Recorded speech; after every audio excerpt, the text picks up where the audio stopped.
Assalamualaikum warahmatullahi wabarakatuh. Perkenalkan, saya Ulfiani dari Prodi Budidaya Perairan, mahasiswi Institut Teknologi dan Bisnis Maritim Balik 2 Makassar. Di sini saya akan memaparkan materi asam nukleat, nukleosida, dan nukleotida. Pertama-tama kita masuk ke pengertian asam nukleat. Asam nukleat merupakan salah satu makromolekul yang memegang peranan sangat penting dalam kehidupan organisme. Karena di dalamnya tersimpan informasi genetik, asam nukleat sering dinamakan juga polinukleotida karena tersusun dari sejumlah molekul nukleotida sebagai monomernya.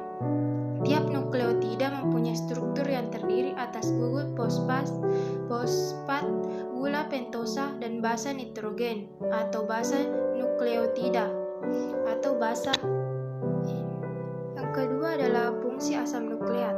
Fungsi penting asam nukleat adalah menyimpan mentransmisi dan mentranslasi informasi genetik, metabolisme antara intermediari metabolisme dan reaksi-reaksi informasi energi, koenzim pembawa energi, koenzim pemindah asam asetat, zat gula, senyawa amino, dan biomolekul lainnya, koenzim reaksi oksidasi reduksi. Selanjutnya kita masuk ke nukleotida dan nukleosida. Penomoran posisi atom C pada cincin gula dilakukan menggunakan tanda aksen. Contohnya aksen 1 aksen, 2 aksen, dan seterusnya. Sekedar untuk membedakannya dengan penomoran posisi pada cincin basa. Posisi 1 aksen pada gula akan diberi ikatan dengan posisi 9 pada basa purin atau posisi 1 pada basa pirimidin melalui ikatan glikosida atau glikosilik. Kompleks gula basa ini dinamakan nukleosida. Lanjutannya, asam nukleat tersusun dari monomer berupa nukleotida yang masing-masing terdiri atas sebuah gugus fosfat, sebuah gula pentosa, dan sebuah basa nitrogen. Dengan demikian, setiap nukleotida pada asam nukleat dapat dilihat sebagai nukleosida monofosfat. Namun, pengertian nukleotida secara umum sebenarnya adalah nukleosida dengan sebuah atau lebih gugus fosfat. Sebagai contoh, molekul ATP atau adenosin trifosfat adalah nukleotida yang merupakan nukleosida dengan 3 gugus fosfat. Selanjutnya adalah jika gula pentosanya adalah ribosom seperti halnya pada RNA, maka nukleosidanya dapat berupa adenosin, guanosin, sitidin, dan uridin. Begitu pula nukleotidanya akan ada 4 macam, yaitu adenosin monofosfat,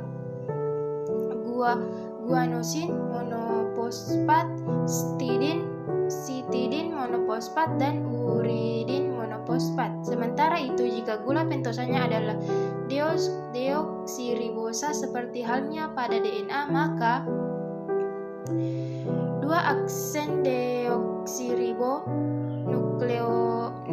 nukleosidanya terdiri atas deoksiadenosin, deoksiguanosin, deoksisitidin, dan deoksitimidin. Mungkin itu saja yang bisa saya jelaskan tentang asam nukleat, nukleosida, dan nukleotida. Kita akan memasuki materi selanjutnya. Materi selanjutnya adalah metabolisme. Pertama-tama kita masuk ke pengertian metabolisme. Metabolisme adalah reaksi-reaksi kimia yang terjadi dalam sel. Reaksi kimia ini akan mengubah satu zat menjadi zat lain. Metabolisme sel dapat dibagi menjadi 2, yaitu katabolisme dan anabolisme. Metabolisme merupakan rangkaian reaksi kimia yang diawali dengan substrat yang diakhiri dengan produk. Reaksi dari sel tidak terjadi bolak-balik, melainkan berjalan ke satu arah. Tiap produk akan menjadi reaktan bagi reaksi selanjutnya. Reaksi ini berurutan sampai produk akhir membentuk suatu jalur metabolisme. Yang Yang kedua adalah tahapan metabolisme. Metabolisme adalah proses dasar yang terjadi pada setiap makhluk hidup. Manusia, hewan, dan tumbuhan mengalami proses yang sama agar berfungsi normal dalam kehidupan sehari-hari. Pada tubuh manusia, metabolisme bekerja melalui dua proses, yaitu katabolisme dan anabolisme, dan prosesnya berlangsung secara bersamaan. Berikut penjelasannya. Katabolisme adalah proses pembakaran kalori dari makanan beserta pengolahan dan pemecahan nutrisinya yang digunakan oleh tubuh sebagai energi. Metabolisme akan mengubah zat-zat dalam makanan dan minuman yang masuk ke tubuh. Contohnya seperti asam amino yang sebelumnya adalah kandungan protein, karbohidrat menjadi glukosa, dan lemak menjadi asam lemak. Selanjutnya zat-zat tersebut diserap ke dalam darah dan didistribusikan ke sel-sel tubuh untuk digunakan ketika tubuh memerlukan sumber energi. Yang kedua, anabolisme. Anabolisme adalah tahapan pembakaran energi. Dikatakan demikian karena energi yang ada akan digunakan untuk perbaikan jaringan tubuh yang rusak sehingga terbentuk yang baru sekaligus menghasilkan berbagai hormon. Jika mengkonsumsi lebih banyak kalori dari makanan maupun minuman, maka secara otomatis tubuh juga akan menyimpan lebih banyak energi yang dihasilkan sebagai jaringan lemak. Yang ketiga adalah anabolisme. Anabolisme adalah lintasan metabolisme yang menyusun beberapa senyawa organik sederhana menjadi senyawa kimia atau molekul kompleks. Proses ini membutuhkan energi dari luar. Energi yang digunakan dalam reaksi ini dapat berupa energi cahaya ataupun energi kimia. Energi tersebut selanjutnya digunakan untuk mengikat senyawa-senyawa sederhana tersebut menjadi senyawa yang lebih kompleks. Jadi, dalam proses ini energi yang diperlukan tersebut tidak hilang tetapi tersimpan dalam bentuk ikatan-ikatan kimia pada senyawa kompleks yang terbentuk. Anabolisme meliputi 3 tahapan dasar. Pertama, produksi prekursor seperti asam amino, monosakarida, dan nukleotida. Kedua adalah aktivitas senyawa-senyawa tersebut menjadi bentuk reaktif menggunakan energi dari ATP. Ketiga, pembangunan prekursor tersebut menjadi molekul kompleks seperti protein, polisakarida, lemak, dan asam nukleat. Ada beberapa contoh anabolisme yaitu fotosintesis, kemosintesis, sintesis lemak, dan sintetis protein. Selanjutnya adalah katabolisme. Katabolisme adalah reaksi pemecahan molekul-molekul besar yang kompleks menjadi molekul-molekul kecil yang lebih sederhana. Sebelum diserap oleh usus halus, bahan-bahan makanan yang kita makan harus dipecah atau dirombak menjadi molekul-molekul yang lebih sederhana. Sebagai contoh, bahan-bahan makanan yang mengandung karbohidrat harus dirombak menjadi molekul-molekul glukosa. Bahan-bahan makanan yang mengandung protein dipecah menjadi molekul-molekul asam amino. Dan bahan-bahan makanan yang mengandung lemak dipecah menjadi asam lemak serta gliserol. Proses katabolisme berlangsung di organel mitokondria atau yang bisa disebut mito adalah benang dan kondria adalah granula.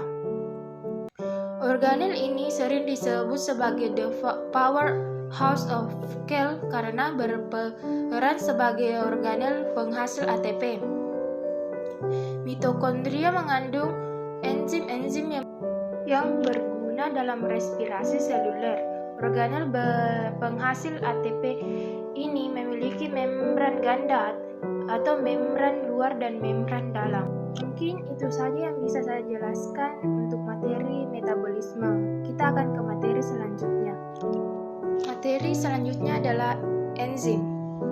Definisi enzim. Enzim merupakan biokatalisator organik yang dihasilkan organisme hidup di dalam protoplasma yang terdiri atas protein atau suatu senyawa yang berikatan dengan protein. Enzim disintesis dalam bentuk calon enzim yang tidak aktif, kemudian diaktifkan dalam lingkungan pada kondisi yang tepat. Misalnya, trypsinogen yang disintesis dalam pankreas. diaktifkan dengan memecah salah satu peptidanya untuk membentuk enzim tripsin yang aktif. Bentuk enzim yang tidak aktif ini disebut zimogen. Fungsi enzim adalah untuk mempercepat reaksi biologi. Selanjutnya adalah struktur enzim. Struktur enzim terdiri atas sisi aktif yang merupakan tempat menempelnya substrat atau senyawa yang akan diubah oleh enzim. Nantinya, substrat ini akan mengalami reaksi kimia oleh enzim membentuk suatu produk atau hasil reaksi. Enzim di dalam tubuh kita tersusun atas dua komponen, yaitu apoenzim dan kofaktor. Gabungan antara apoenzim dan kofaktor dinamakan holoenzim. Apoenzim merupakan enzim yang tersusun atas senyawa protein dan merupakan jenis yang paling mendominasi dari semua struktur enzim yang ada. Sifatnya labil atau mudah berubah serta kerjanya dipengaruhi oleh suhu dan pH. Sementara itu, kofaktor merupakan enzim yang tersusun atas senyawa non-protein. Kofaktor enzim dibedakan menjadi dua, yaitu kofaktor organik seperti vitamin, flavin, atau heme, dan kofaktor anorganik seperti ion-ion logam Mg2+, Mn2+, atau Cu+. Ion-ion logam ini berfungsi sebagai pusat katalisis primer, tempat mengikat substrat dan stabilisator agar enzim tetap aktif berdasarkan kekuatan ikatannya terhadap enzim. Kofaktor organik dibedakan lagi menjadi dua, yaitu koenzim dan gugus prostetik. Koenzim adalah gugus yang ikatannya tidak kuat dan mudah untuk didialisis. Tugasnya memindahkan zat kimia dari satu enzim ke enzim lain, contohnya FADH, NADH, dan vitamin B. Sementara itu, gugus prostetik adalah gugus yang terikat kuat pada enzim dan tidak mudah terurai dalam larutan, contohnya FAD.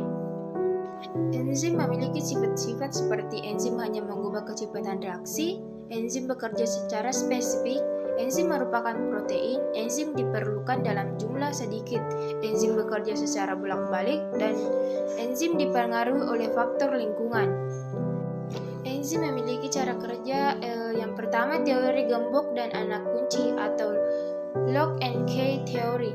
Enzim dan substrat bergabung bersama membentuk kompleks seperti kunci yang masuk dalam gembok. Di dalam kompleks, substrat dapat bereaksi dengan energi aktivasi yang rendah. Setelah bereaksi, kompleks lepas dan melepaskan produk serta membebaskan enzim.